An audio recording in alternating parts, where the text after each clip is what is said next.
Stop motion animation. The idea of putting together lots of images in a sequence to create the illusion of movement. Now, you guys have been asking for a behind the scenes video on how I make my animations for a while now, and since we recently hit 1,000 subscribers, I thought this would be one of the best times to make a video like this. And if you aren't one of those 1,000 people already subscribed, then why not consider hitting the big red button so you get to see more of my content when it comes out. Now, before we begin, I just want to say I am not a professional, and most of what I know is fairly self-taught, so this is just the way I make stop motions, not necessarily the way that they are always made. I've managed to split this video into chapters for you as well, so you can easily navigate your way around. Anyway, let's get started with setup. So the first thing you need is a base plate, which you should make sure is secure on the table to prevent things moving around whilst you're filming. If there's one thing that you will hear me saying time and time again throughout this video, it's that blue tack is your friend. The other important thing you'll need is a camera. I use my phone to film my animations. The most popular stop motion app is Stop Motion Studios, which I use for my videos. Now, there are plenty of tutorials online on how to use this app, so I'm not going to go into too much detail about it, but I would recommend having your camera set to the M setting though, so you can manually control the focus instead of having to rely on the autofocus all the time.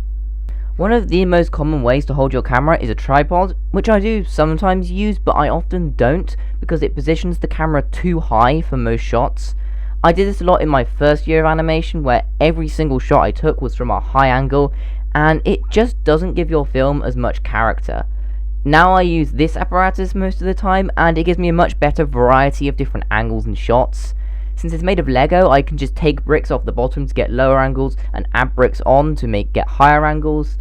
I also use this remote clicker so that I don't have to constantly be touching my phone and risk nudging the camera between different frames, and it just makes my shots more consistent.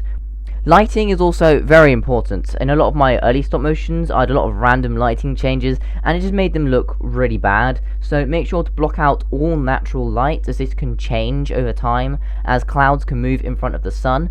I use a ring light suspended over my base plate as my main light, and then I also use these small side lights to create 3-point lighting on my set, which makes sure I have too many shadows on my minifigures. If I can find it, I'll put a link to these in the description.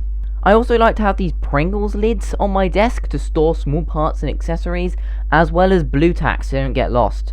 Does this stop me making a mess? No, definitely not, but it also is very useful to make sure that these small pieces don't get lost. Once you have all of this set up, you can now turn to your base plate and start to focus on set design. I feel like this is an element of animation which is often overlooked, because a good animation set doesn't just have to look good, it also has to be easy to work with. There are two main styles of sets that I construct for my backdrops in my stop motion. The first are these block sets. I use these for simpler locations, but I always make sure to make them modular. This means I can easily move them around to create different locations by swapping out different panels, and create shots like this a lot easier, where I have to move the set in pretty much every single frame.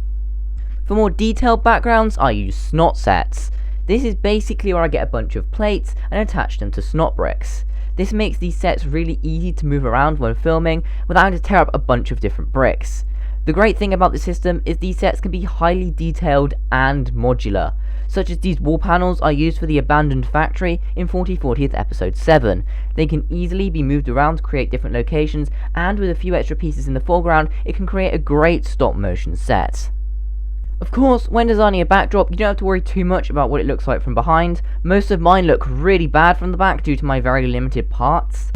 Anyway, now you have a really good backdrop, it's time to grab some minifigures and get prepared for some basic animation techniques. So, I don't really follow the animation principles in my work, or at least not deliberately. You know, your squash and stretch and your ease in and ease out. I do use these, but I try to make my animations look natural by eye rather than trying to apply these principles of animation. If you do want to learn more about these, there are plenty of really good YouTube videos out there, but that's not what I want to focus on here. The walk cycle is possibly one of the most common animations you will make in any of your stop motions. Different cycles can be used to give the illusion of speed. If I slow down all three of these cycles, you can see how they are constructed similarly frame by frame. When characters are delivering dialogue, try to make them do something with their hands or body. Not only so that the audience knows exactly who's talking, but also so there's still something interesting on screen for them to look at. Another thing to remember when animating is that what the audience sees and what is actually there are two very different things.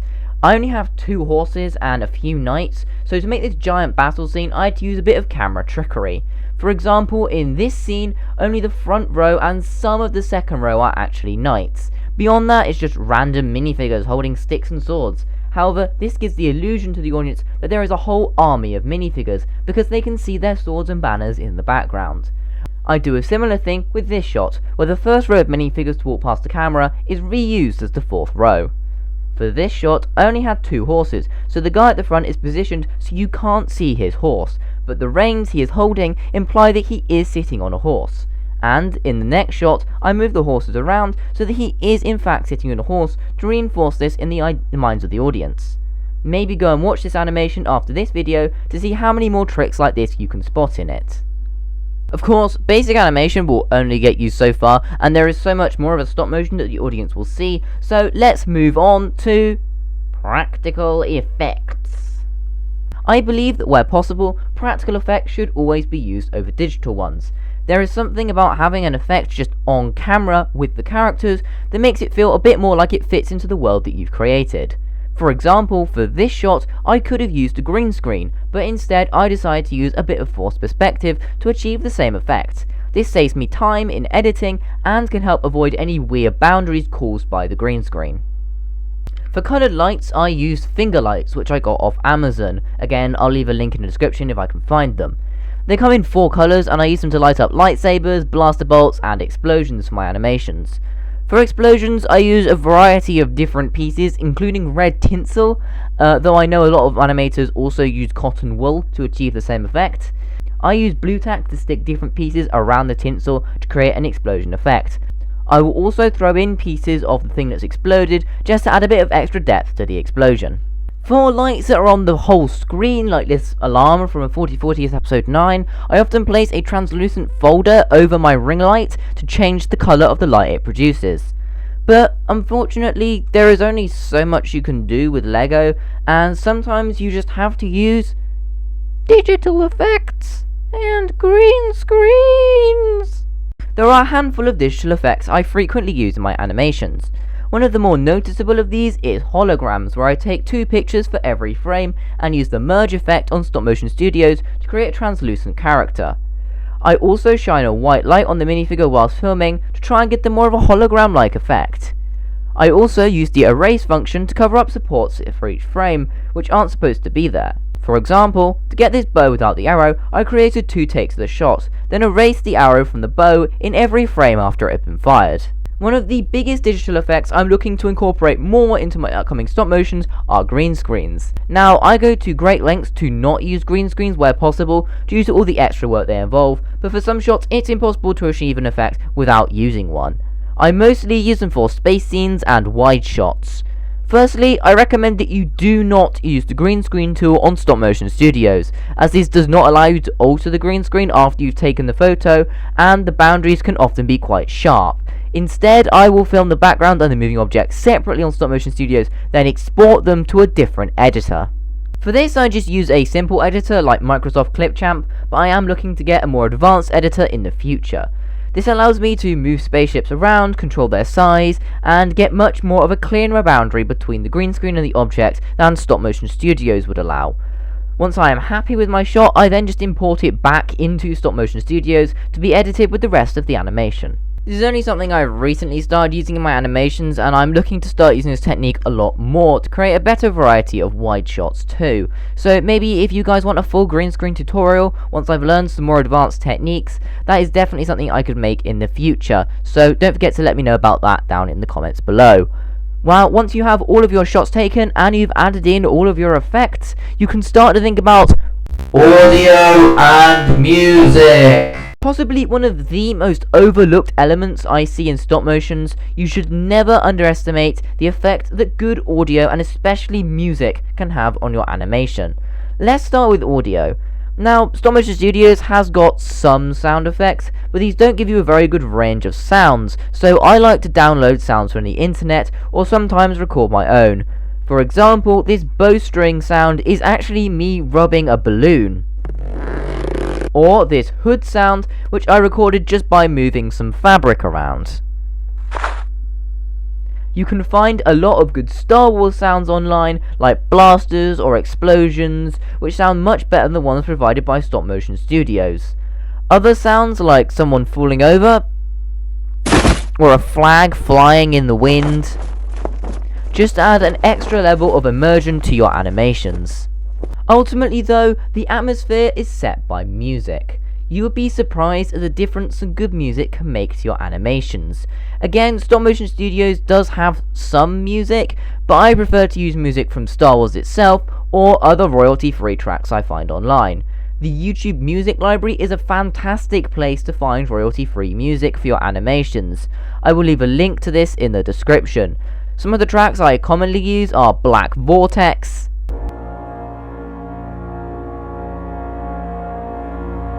Galactic Damages, Eyes of Glory,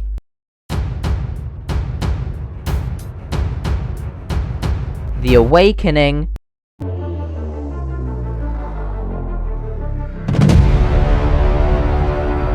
and Final Boss.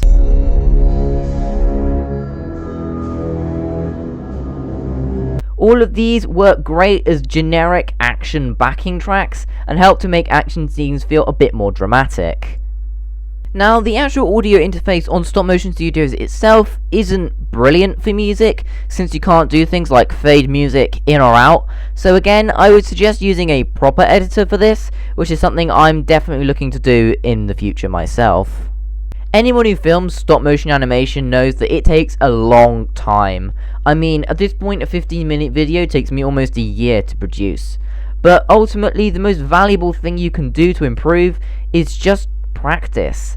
I spent almost 4 years doing stop motion now, and when I started out, my animations were terrible.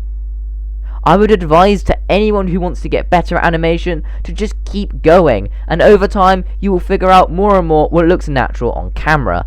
And if you haven't started yet, but are thinking about it, I would recommend you just go for it. No one's first animation is particularly good, I mean, look at mine. But the more you do, the better you will get. Don't be put off by a lack of bricks, or minifigures, or equipment. All you need is a camera, a character, and a bit of imagination.